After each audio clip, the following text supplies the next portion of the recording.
ကျွန်တော်သိတယ်မိတ်ဆွေအခုလိုမျိုးအရန်စူးစမ်းနေရတာကိုယ့်ရဲ့မိသားစုအတွက်ကိုယ့်ရဲ့အနာဂတ်အတွက်ဒါကိုကျွန်တော်ကောင်းကောင်းနားလေ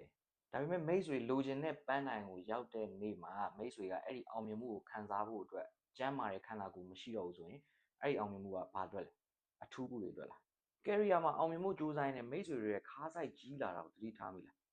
အလုံးမှာယာရုတက်တယ်လစာတွေတိုးတယ်ဒါပေမဲ့လေကတက်ရင်မောတယ်ညဘက်တွေအိတ်မပျော်ဘူးမနဲ့နိုးလာတဲ့အခါမှာလည်းလန်းလန်းဆန်းဆန်းမရှိနေဘူးကျွန်တော်တို့တော်တော်များများကအလုပ်မှာနေရာတစ်ခုရဖို့ဆိုရင်ကျမကြီးကိုဘေးဖယ်ထားရမယ်လို့အထင်မှားနေတတ်ကြတယ်အခုလောလောဆယ်တော့အလုပ်ကိုတေချာလေးအာရုံစိုက်ပြီးလုပ်မယ်ကျမကြီးကတော့နောက်အားတဲ့အခါအချိန်ပိုတွေရလာတဲ့အခါမှပေါ့ဆိုပြီးတော့ရွှေ့နေတာဘယ်လောက်ကြာသွားပြီလဲတကယ်တော့မိတ်ဆွေရဲ့ career နဲ့ကျမ်းမာရေးနဲ့ကိုတစ်ခုကိုရွေးရင်နောက်တစ်ခုကိုစတေးရမယ်ဆိုတာကြီးကမဟုတ်ပါဘူးအဓိပ္ပာယ်လည်းမရှိပါဘူ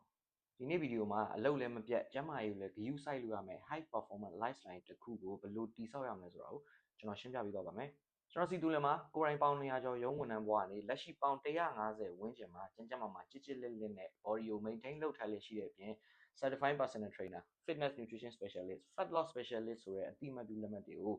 MFDA ကနေရယူထားတဲ့နည်းပြတစ်ယောက်လည်းဖြစ်ပါတယ်ပထမဆုံးသိထားမှာ fitness ဆိုတာကျွန်တော်တို့အလုပ်ကိုအနှောက်အယှက်ပေးနေတဲ့အရာမဟုတ်ပါဘူးအလုပ်မှာပိုကောင်းအောင် performance ပိုထွက်အောင်ကူညီပေးနေတဲ့လောင်စာပါမိတ်ဆွေကျမ်းမာနေမှာအုံနောက်ကပိုပြီးအာရုံစိုက်လို့ရမယ်ဆုံးဖြတ်ချက်တွေပုံမှန်မယ်စိတ်ဖိစီးမှုတွေကိုပိုပြီးခံနိုင်ရရှိတယ်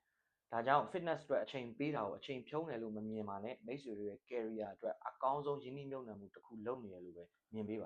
ါအလုပ်မှာ meeting တွေအရေးတကြီးတက်ရတယ်လို့မျိုးပဲကျွန်တော်တို့ရဲ့ဒီ fitness အတွက်လေ့ကျင့်ခန်းလုပ်တဲ့အချိန်လေးမိနစ်30လောက်ကိုလည်းဘယ်သူမှဖြတ်လို့မရတဲ့ meeting with myself ဆိုပြီးတော့သတ်မှတ်မှာပါဒုတိယအချက်အနေနဲ့ကအလုပ်နဲ့ fitness ကိုတီးခြားစီမခွဲထားပါနဲ့ work life integration လုပ်ပါအရေးကြီးမိတယ်မဟုတ်တဲ့ဖုန်းခေါ်ဆိုမှုတွေကိုဖုန်းပြောမယ်ဆိုရင်လမ်းလျှောက်ရင်ပြောပါ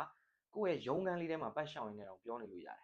ဖြစ်နိုင်ရင်မတက်ရက်ပြီးအလုပ်လုပ်ပါတချို့ရုံးတွေမှာဆို standing desk တွေရှိပါတယ်ဒါကထိုင်နေရထက်ဆိုင် calorie လောင်ကျွမ်းမှုလည်းပိုမြင့်မာသလိုခါနာတာကိုလည်းသက်သာစေပါတယ်နေ့လည်းပဲအိမ်ငိုက်တဲ့အခါ coffee တောက်တာမျိုးအစားကျွန်တော်တို့ desk stretching လို့ခေါ်တဲ့ထိုင်ကုန်မှာထိုင်နေရင်းနဲ့ကိုယ့်ရဲ့အလုပ်စပွဲမှာနေကျွန်တော်တို့ neck stretch လုပ်တာတွေခြေစမ်းလက်ဆန့်လုပ်တာတွေလုပ်လို့ရပါတယ်အချိန်အများကြီးမပေးရဘူး10မိနစ်2မိနစ်လောက်လုပ်ရုံနဲ့မိတ်ဆွေတွေရဲ့ productivity ချက်ချင်းပြန်တက်လာတာကိုတွေ့ရပါလိမ့်မယ်မိတ်ဆွေတို့မှာအချိန်2နာရီရှိဖို့မလိုဘူးအခုလိုမျိုး2မိနစ်ကနေ5မိနစ်ကြာလေးရလာတဲ့အချိန်လေးတွေကိုအမိအရာဖန်ဆုပ်တတ်ဖို့ပဲလိုတာပါအလုပ်များတဲ့သူတွေအတွက်အခက်အခဲဆုံးအတားအဆီးဆိုပါရှိမလဲ nutrition right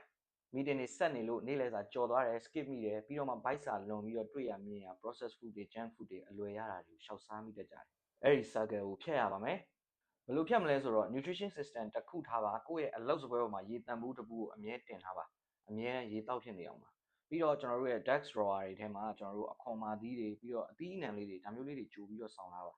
မျက်စိရှိမှမြင်နေရတဲ့အရာတွေကကျန်းမာရေးနဲ့ညီညွတ်တဲ့အရာတွေဆိုတော့ကျွန်တော်တို့ processed food တွေ junk food တွေကို auto ပယ်ပြီးသားဖြစ်သွားပါတယ်မဖြစ်မနေအပြင်စာစားရတဲ့အခါကျွန်တော်တို့ကစီထဲမှာနှစ်ကြော်ထားတဲ့ deep fry တွေအစားကျွန်တော်တို့ကကင်တာတွေကိုဦးစားပေးပြီးရွေးချယ်ပြီးစားလို့ရပါတယ်ဒီလိုသေးငယ်တဲ့ decision သေးသေးလေးတွေကမိတ်ဆွေတို့တနေ့ကုန်လန်းဆန်းနေစီမှာပါကျွန်တော်သိတယ်မိတ်ဆွေအခုလိုမျိုးအရန်စူးစမ်းနေရတာကိုယ့်ရဲ့မိသားစုအတွက်ကိုယ့်ရဲ့အနာဂတ်အတွက်ဒါကိုကျွန်တော်ကောင်းကောင်းနားလေဒါပေမဲ့မိတ်ဆွေလိုချင်တဲ့ပန်းတိုင်ကိုရောက်တဲ့နေ့မှာမိတ်ဆွေကအဲ့ဒီအောင်မြင်မှုကိုခံစားဖို့အတွက်ကျမ်းမာတဲ့ခန္ဓာကိုယ်မရှိတော့ဘူးဆိုရင်အဲ့ဒီအောင်မြင်မှုကဘာအတွက်လဲအထူးမှုတွေအတွက်လားငါလုပ်တွေရမ်းများနေလို့အချိန်မရလို့မအားသေးဘူးဆိုတဲ့စကားလုံးတွေရဲ့နောက်ွယ်မှာမိတ်ဆွေရဲ့ခန္ဓာကိုယ်ကအကူအညီတောင်းနေတဲ့အတန်းတွေအများကြီးရှိပါတယ်အဲ့ဒီຢာတွေကိုလစ်လူမရှုထားပါနဲ့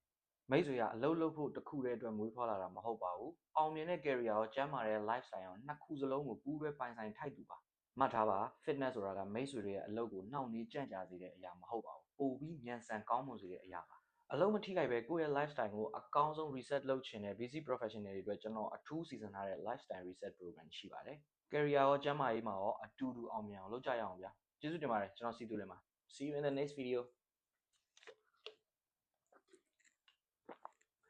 ရေလုံလောက်တောက်ဖို့မမေ့နဲ့နော်